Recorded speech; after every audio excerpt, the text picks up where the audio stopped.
Well, the organ started out at 1,700 pipes, roughly, which is about 27 different sets of pipes. And the plan we came up with adds 9 more sets, which is about 550 more pipes. So over the last 6 weeks or so that I've been working here, we've put in over 900 pipes into the 2 rooms of the organ. Some of the different voices that we've added are the new trumpet on the left,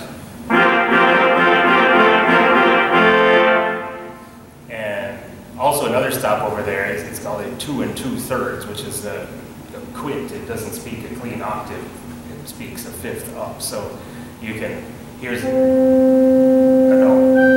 higher pitched sound is the quint,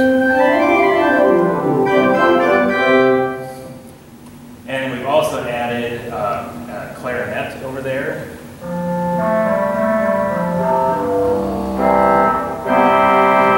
And a little 1-foot stop, which is very high pitched. I don't know if that would come through on your camera or not. But...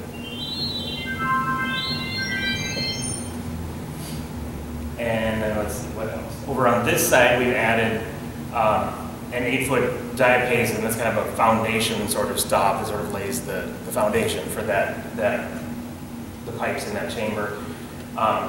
It hasn't been voiced yet, so it doesn't sound like much. It's kind of untuneful at the moment. And also a mixture, which is a high-pitched set of pipes that kind of adds a crown or sparkle to the top of the whole division. This is the great mixture that was there before, but it will sound similar to the one over here, just to give you an idea of what it will be. And then the biggest pipes that we added in the pedal, the bass pipes, are the 16-foot open diapason, which get way down low. It's an interesting story behind those pipes. They came from, they're almost 100 years old, and they came from a church in St. Louis, Missouri. The church is called St. Francis de Sales. It's in the city. And they upgraded to a new organ, so they sold the old one. And it was purchased by a church in Sleepy Eye, Minnesota, and removed and hauled up here last summer. And they weren't going to reuse this set of pipes, so I bought them from there to put here. So it's kind of a, you can call it, you know, like we're being green, because we're reusing something that never really wears out. You know, an organ pipe will last for forever, essentially. So it makes sense to reuse them, you know, when possible. So that's pretty much the list of what was added.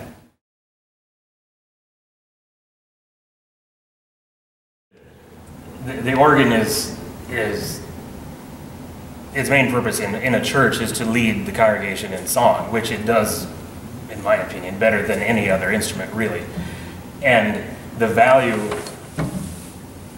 is that it's that it is the best thing that you can have for leading congregational song. And the other nice thing about a pipe organ too, of course, is that it doesn't really ever go obsolete. You know, the pipes themselves will last forever, basically. You know, we've got one set that we put in just now that's almost 100 years old.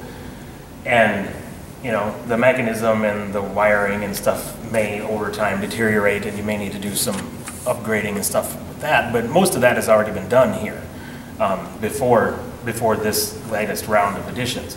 So, you know, it can be expensive to upkeep, especially when you get into the needing to do major repairs. But it's kind of like the, you know, kind of like the roof on your building. You know, most people don't really think about the roof. It's up there, and as long as there's not water falling on them when they're in church, they're not really thinking about the roof. But at some point, you get to the point where it's time to, you know, replace the roof. You know, and that's a large, expensive project. And the same kind of goes for the organ. You know, as organists, we're kind of our own worst enemy when it comes to getting our instrument repaired, because we will avoid any problems that there are because we want our music to sound good. So the people out in the church say, well, the organ sounds good to me, you know, it played, but they don't know about the little things that come up. So it's important to stay on top of maintenance and And tuning, of course, you know, which is just the kind of the basic maintenance of a pipe organ, is keeping it in tune. And then, like what we've done here, which is filling out the stop list of the organ, basically, you know, with things that were planned originally, but just weren't included in the original building of the organ for, you know, one reason or another, space, money, you know, whatever the case may be. And by adding these extra voices into the organ, it makes the instrument more flexible and more capable of leading congregational song, and also in, you know, performing the large repertoire of organ music that's out there.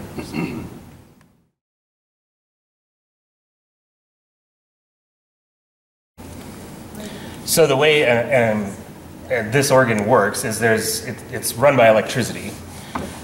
When you press a key in the console and you have the appropriate stop turned on, it activates one of these little things, which is what sits underneath the organ pipe, inside of a box of pressurized air. So when I press a key down, this electromagnet on the bottom will energize and pull this valve open and let air blow up into the pipe. And you multiply that times, you know, about 2,300, and you've got how many of those things and how many wires and whatnot that are involved in making this whole thing work. And there's smaller versions of this, and, you know, of course, bigger ones for the bigger pipes, because the bigger pipes need more air. But it's all actuated by electricity. So when you turn on, say you turn on a stop here, and you play on the appropriate keyboard, the signal goes through the circuitry in the console, from the key, through the stop circuitry, along a cable, and up into there, and then there's another big panel on the wall that takes the signal from the console and sends it out to the appropriate spot in the wind chest, that's the box of pressurized air, to make the pipes play. So there's, you know, if you think about that, for every key and every stop and every pedal, there's a wire that runs from here up to one of the rooms over here. So say that's, you know, you've got, I don't know, say 100 feet per wire, and then you multiply that times about 300. There's 3,000 feet of wire right there just for the keys. And then you've got all of the stops, and there's cables that run from this room to that room and back and forth to make different things work. So there's a lot of wire involved. The organ basically works like a synthesizer. It's got all of these different voices on it, you know, it makes many different sounds.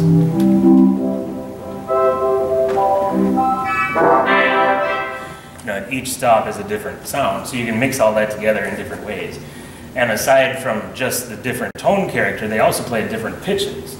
And those pitches are notated on the stops by a measurement. And it's basically, it's roughly the length of the biggest pipe of that rank, is what that means. So like here we have a 16-foot stop,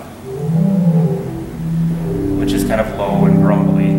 And then 8-foot, which matches the piano. So if you play C here and C over there, it'll be the same pitch. And then we can go to 4-foot, which is an octave higher. And 2-foot is, and then we have 1-foot, which is yet another octave higher. And then there's also a few stops that are in between there. I mentioned the 2 2/3 quint that we have over there, another octave higher. And then here's 8, like the piano. Here's 1 octave higher. Now this is an octave and a 5th higher, and then 2 octaves higher. So you have these pitches that are in between that you can mix together to kind of change the color of the sound.